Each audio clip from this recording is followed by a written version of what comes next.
Modern Day James. This guy thinks he can hide his art secrets from me, but I've been following his live streams daily just to figure out the secret behind his good freaking art. He actually followed me on Instagram last week, so technically we're friends now, and I have his full permission to trace his art and see if I could really learn the secrets behind what makes up a modern day art. Hey guys, my name is RJ and I'm a self-taught artist and animator behind Studio De Laron, a channel dedicated to sharing with you everything I'm learning about art, drawing, and animation. So let me show you what I learned by break down Modern Day James art. So most of the drawings that Modern Day James has posted in his Instagram, as you can see over here, are these cinematic shots that speaks a lot of storytelling,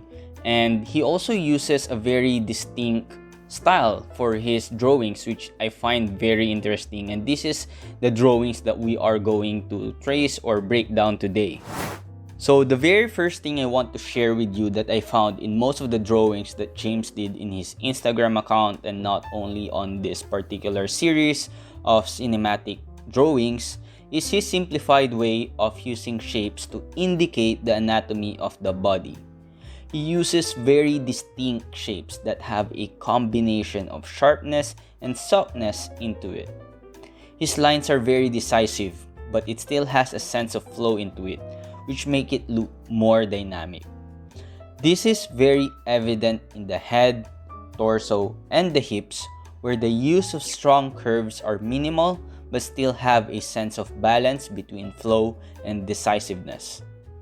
His style, as far as I know, was influenced heavily by Studio Mir's way of drawing the human body, which he mentions a lot in his live streams, and he often mentions his love for Avatar and Korra, which I think is very understandable because we can actually see the influence of those characters in his particular way of drawing the shapes and the human body. He even drew the fingers with dynamic sharp shapes instead of more rounded as usual, which I find very interesting. This goes the same for the actual palm because instead of having a simple trapezoid, he added another corner at the middle finger to make it more dynamic. The shapes he is using has a combination of complex lines on one side and simple lines on the other side, which makes the shape more dynamic. This design principle is very foundational, so you can really appreciate that the man has a good knowledge of drawing fundamentals. This is very evident in this forearm and even the hair, which really creates a sense of cohesiveness in his overall drawing for this character. Even in the overall composition, he is making sure that he is aware of the basic shapes he is using, like the triangle, square, and circle. We can all agree that this character in front of us has a simple triangle shape overall, which makes her more edgy and dynamic, while the other character at the back has a square shape overall, which represents his stability and very dependable nature. This goes the same for the other character on the right, but he also has a more circular head shape, which adds a little bit more flowy nature to this character.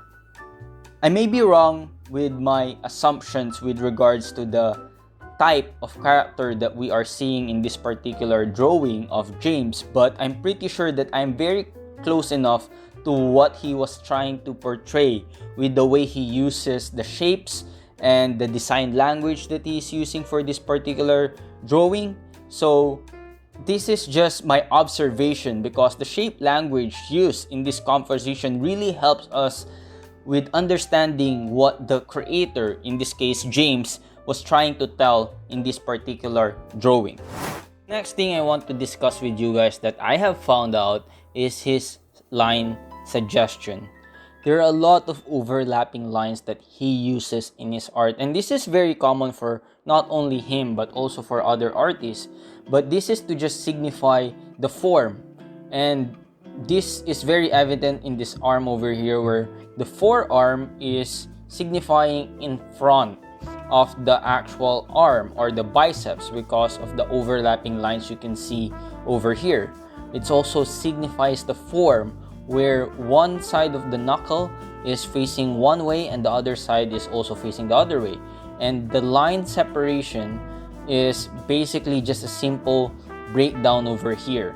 And he didn't even put some like finger over on this particular knuckle.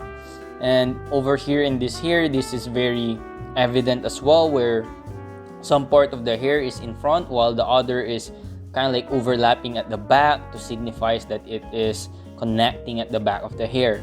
Again, this is not just something that he uses. This is being used by other artists as well. But he has a very unique way of signifying it, especially over here when I have to break down the torso, because now he actually kind of like signifies the torso in a very, very simplified way. And because the torso is not just kind of like in an egg shape, it has a form on it. And in the rib cage that he uses, like you can see that if you actually just break down this particular form, you can see that the torso is actually turning like one way opposite probably to the head, right? So this is just the lines to show the twist and the turn of the body. And you also have kind of like that dynamic use of lines as well, where one side has some sort of a contrasting or a pinch kind of way happening and the other one is stretched. This is the dynamic way of kind of like representing the human body. Also, the use of foreshortening in his drawing is very evident, and the overlapping lines is really, really important to be able to tell the foreshortening that is happening in a pose, like for the legs over here, for example.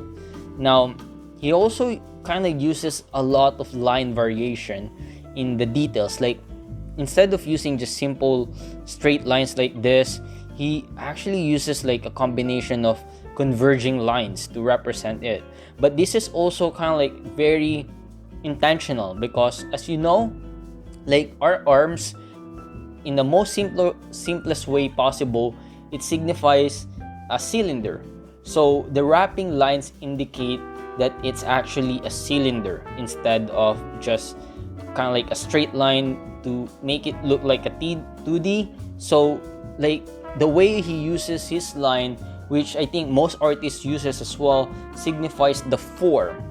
And also it's very interesting how he has less details in certain parts of the body, while he also put a lot more detail in certain parts of the body. So in his knuckles over here, he doesn't really draw the fingers, but in kind of like the other muscles of the body, he uses extra lines to just signify that, and the other details that you can see. So that's very interesting for me to be able to see that in his drawings. So the last thing that I really want to discuss is basically his way of using composition and storytelling in his drawings. And as you can see over here in this example, you can see the use of rule of thirds. And this particular character that we see that is further away from the camera, that is the main focus because of the eyes glowing as well. So, and the character's face is really falling into that grid of the rule of thirds. And this is a medium shot as well. So that was very interesting for me to see.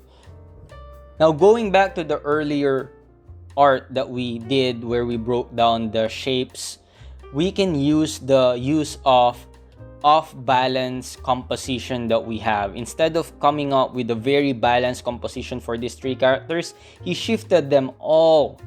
And this is very evident where we can see that the character in the back was just kind of like pushed further back, as well as the character in front, who is kind of like now shifted and really in front of us. And also the character on the left side of the front character is also almost off screen, which means the balance is already not here anymore. It's already gone. And also you can see it in the negative space, which has a bigger negative space on the other side, while there's a smaller negative space on the other side, which was very interesting for me to see because this creates a very dynamic composition altogether. Now, another photo that we can see over here is just two characters, but because of the way he composed this shot, you can see that there's a real big triangle over here. And the triangle, again, it's all about edginess of the scene. Seeing this composition of a triangle really signifies that there is something edgy going on in the scene. And you can see it right here where, like, you know, he basically extended the clothes to solidify the shape that we can see and form that triangle. Now, in this particular shot over here, we can see that he added an additional type of composition, which is upshot, where the camera is actually looking up. And this adds a little bit more power to the scene. And you can see that this character is a lot more revered as something that is really powerful. And this is because of the way the camera is shooting at him. One thing that I find very interesting in some of the shots that he has, and not only for him but also for other artists as well, is even though we have certain rules like the rule of thirds, and if you actually create that grid line over here, sometimes the characters may not necessarily fall exactly perfect into that grid, but that's okay because sometimes it also creates an additional dynamic effect within the concept of the rule that we are following. Now, majority of the things that I'm telling you about is actually something I learned from an actual video that James actually created in his channel, where he discusses the different types of composition, which you can check down in the description below. And for this particular example, I'm just very interested on how he added depth to the scene by making use of foreground and background characters. This scene really signifies the posing as having a very distinct direction going to the right, and the foreground character is just blurred in a perfect way. It's also dark because it's not our focus. Our focus is the direction of this powerful pose, and the action really signifies that. And this is just really creates that intense feeling in the scene. I'll be ending the video right here, and comment down below which artist do you want me to break down in future videos in this series. Thank you guys for watching, and don't forget to subscribe for more art, animation, and drawing videos. I'll see you guys in the next video, and keep on creating so you can make this world a better place with your imagination.